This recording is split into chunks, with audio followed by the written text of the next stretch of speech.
Alright, what's up guys? So I'm back from New York. This was an awesome trip. So I got invited to be keynote speaker at the Rutgers AMSA Conference, which was pretty awesome. So first, shout out to the Rutgers AMSA team. You guys did a fantastic job and it was a lot of fun coming out and speaking. So I gave a speech for about like 35 minutes and then we had Q&A after. And possibly the highlight of this experience for me at least was meeting so many pre-meds and med school insiders viewers in one spot and being able to talk to them and answer their questions and just like connect with them. So that was really cool. I hadn't done something like that before. So thanks again guys, that was great.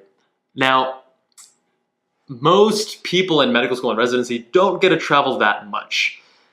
And I did technically travel in residency to Florida to like present my research at ASPS, which is the largest plastic surgery conference. That's still like very different. When you go to a conference, very different than like traveling for fun. So I was like, you know what? I'm going to the East Coast, 6 hours away from California. Let's do some traveling. And I love New York City. That's the summary right here. So the first night I went to VR World, which is this virtual reality arcade essentially, and it was awesome. Now, as someone who is hugely obsessed with cars, I mean, like my earliest childhood memories are somehow related to cars. I was like a kid in a candy store, and they had this VR game where you sit down, you have the steering wheel, the pedals, the racing seat, and you put on the headset, and now you're like racing I did a BMW M3 GTR in like a Southern California racetrack, which was super fun. Went to a comedy show. I got to hang out with a lot of cool people. Shout out to Jane and JD, met up with them. Erin Hayes, she is also a YouTuber who's helping me a lot with the Save Our Doctors grant. So shout out to her, she's doing a fantastic job. And I got to just meet a lot of cool people. I did also get a chance to do some sightseeing. So I went to the 9/11 Memorial. They did a fantastic job with that memorial. It's obviously it incites a lot of emotions, right? And at the same time, they were able to do a lot of effective teaching and effective like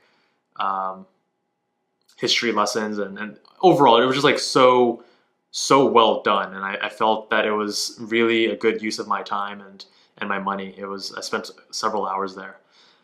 After that, of course, I went to the One World Trade Center and went to the observatory to get an amazing view of the city, which was really quite a treat. Now, one of the lessons I learned, one of the things that really hit me on this trip to New York, which I talk about this on my newsletter. I send a newsletter out every week, so if you guys want to sign up for that, I include little like insights and things like that.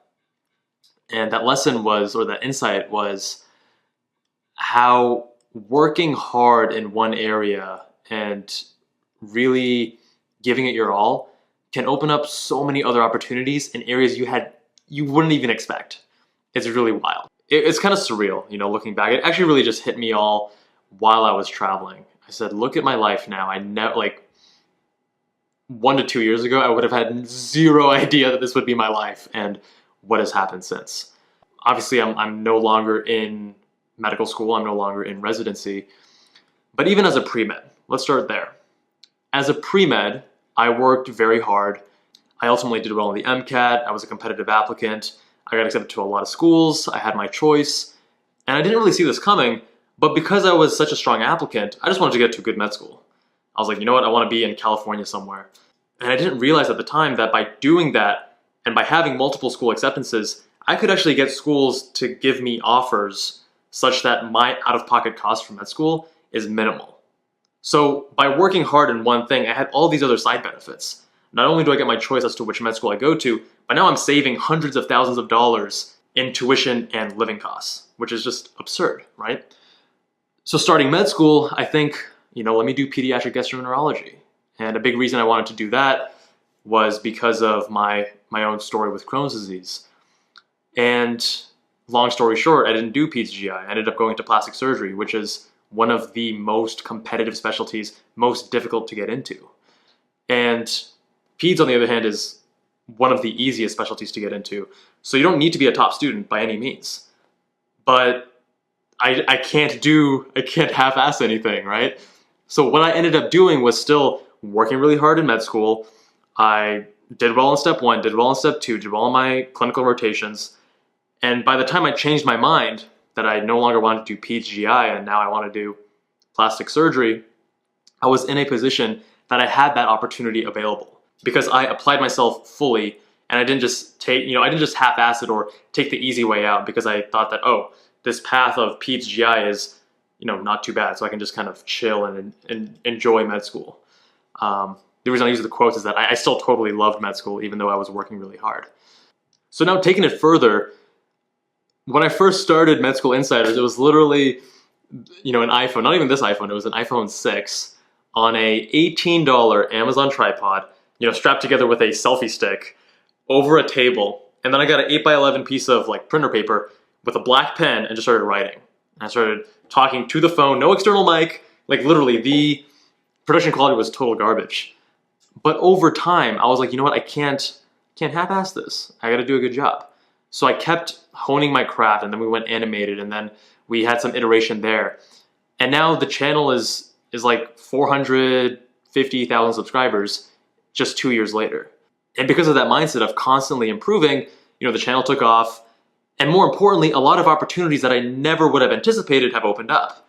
So on this trip, for example, the speaking engagement, right? So people are flying me out to go to other cities and paying me to speak, which is something I never thought I would be doing, especially as someone who used to absolutely hate public speaking, right? So, and this wasn't even the first invitation. I've gotten multiple other invitations to speak, but I've turned those down for various reasons.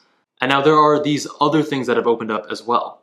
I'm not really at liberty to say what those things are yet, but these other opportunities have grown out of Med School Insiders. So on this trip to New York, it was really reaffirming this idea that it's very important to fully apply yourself in anything you do, because first of all, you may change your career trajectory like I did, right? And you want to be in the best position possible to open up other opportunities. So if you are wanting to go to medical school, let's say you're pre-med, doing really well as a pre-med could result in you going to med school for free, which is a solid deal. That shouldn't be your primary goal because that's still very, very low chance of it happening, right? But by working hard in anything you do, you're going to open up so many opportunities and have so many benefits down the road. But I do want to add one caveat, which is don't go overboard. Don't try to optimize and perfect every single aspect of your life. That is a mistake that I learned the hard way, because you still need to have fun. You still need to be sustainable. You still need to be balanced overall in your life. So when it comes to your professional pursuits in particular, definitely give it your all. Don't compromise. Don't half-ass things. But when it comes to other things, like I like cycling and I like, weight training in the gym, there were periods where I was more hardcore about those, but I have learned that those are things that I enjoy. And if I get too structured and too regimented and too extreme with them, then I'm going to lose some of that magic and that Zen mindfulness that I get while I'm doing it. All right, guys, that is it for this video. Thank you all so much for watching, and I will see you guys in that next one.